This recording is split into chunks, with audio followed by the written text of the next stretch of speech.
दोस्तों, जब हम किसी फील्ड में काम करते हैं तो धीरे धीरे जैसे जैसे आपकी एक्सपर्टाइज बढ़ती है तो ये लॉ ऑफ नेचर है कि आपके पास ज़्यादा से ज़्यादा डिफ़िकल्ट प्रॉब्लम्स भी आएंगी। क्योंकि सबको पता चल जाता है कि आप इस फील्ड में ज़्यादा काम कर रहे हैं, उस फील्ड में आपका ज़्यादा एक्सपीरियंस है। तो जो डिफ़िकल्ट केसेस हैं, नेगलेक्टेड केसेस हैं, जो वर्स्ट केसेस हैं, वो धीरे धीरे आपके पास आना शुरू होते हैं। और उसमें सबसे डिफ़िकल्ट प्रॉब्लम, जैसे हम हिप रिप्लेसमेंट करते हैं, तो उसमें सबसे चैलेंजिंग जो केसेस आते हैं वो होते हैं रिवीजन के।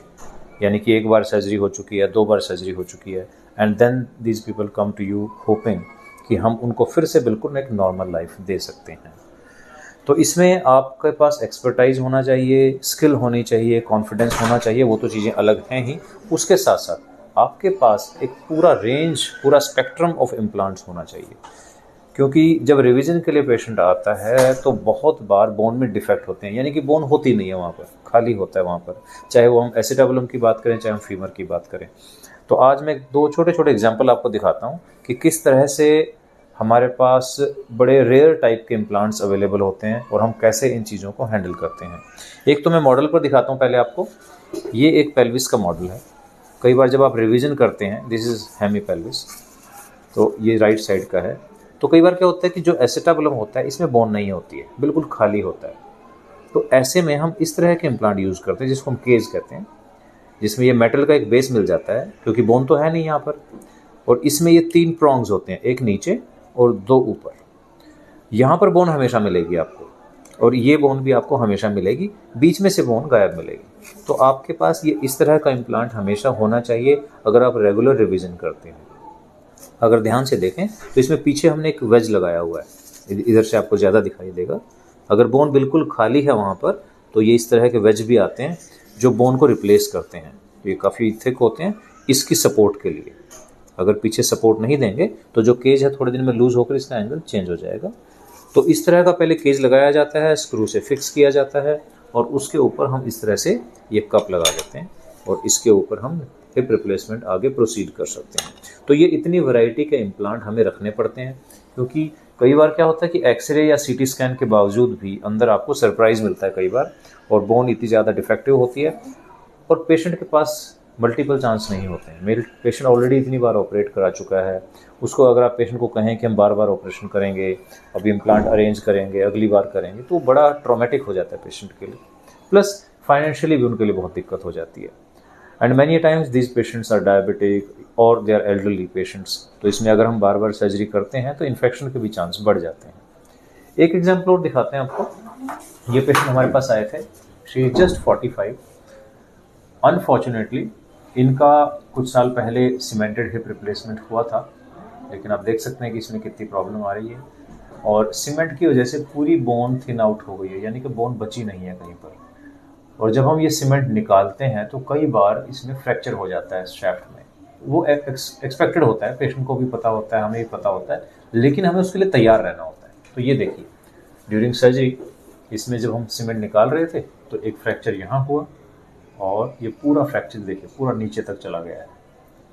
तो जब इतने लंबे लंबे फ्रैक्चर होते हैं तो पेशेंट को हम ये नहीं कह सकते कि हमारे पास तो सिर्फ इतना ही इम्प्लांट है, हम इसको ठीक नहीं कर सकते हैं, या इसमें हम अलग से प्लेट या स्क्रू डालेंगे और आप 6 महीने तक बेड पे रहेंगे, ऐसी चीज़ें नहीं कर सकते।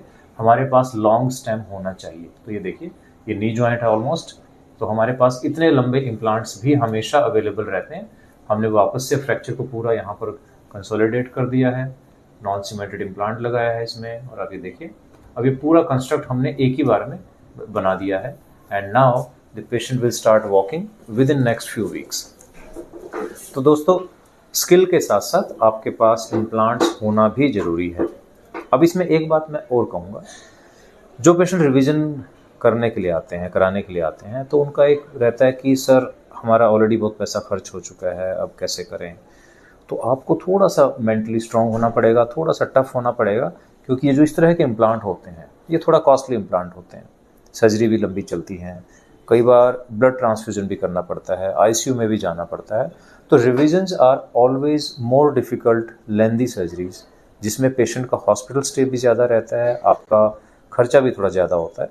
तो थोड़ा सा अपने सर्जन को फ्रीडम दें। अगर आप रिवीजन करवा रहे हैं तो सर्जन को थोड़ा फ्रीडम दें, अगर आप कहेंगे जी बहुत सस्ता करना है, वो करना है, तो उस तरह से वो काम हो नहीं पाते, because these are very high end surgeries. इसमें हम किसी भी तरह का कॉम्प्रोमाइज़ नहीं कर सकते। तो दोस्तों ये बहुत समरी में, बहुत छोटे में मैंने बताने की कोशिश की है कि revision hip replacement is a challenging job, लेकिन अगर आप यानी कि फैमिली ऑफ द पेशेंट हमारे साथ यानी कि सर्जिकल टीम के साथ मिलकर काम करेंगे, सिंक्रोनसली काम करेंगे, तो हम बहुत अच्छे रिजल्ट दे सकते हैं। बस थोड़ा सा पेशेंस और थोड़ा सा एक कोऑर्डिनेशन हमारे बीच में होना चाहिए। देयर शुड बी ट्रांसपेरेंसी, हमारी तरफ से कंप्लीट एक्सप्लेनेशन होना चाहिए कि हम क्या करने वाले हैं, और आपकी तरफ से थोड़ा सा हमें एक फ्रीडम आप दें कि आपको जो अच्छा लगता है वो करिए, तो फिर देखिए रिजल्ट हमेशा अच्छा आएगा। सो कभी भी घबराना नहीं है कि एक सर्जरी ख़राब हो गई है, 2 ख़राब हो गई हैं, अब क्या होगा।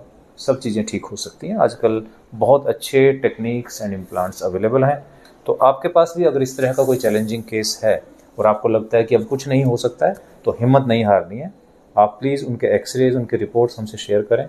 हम कोशिश करेंगे कि आपको कुछ न कुछ एक रास्ता आपके लिए निकालने की कोशिश करेंगे। Thank you very much.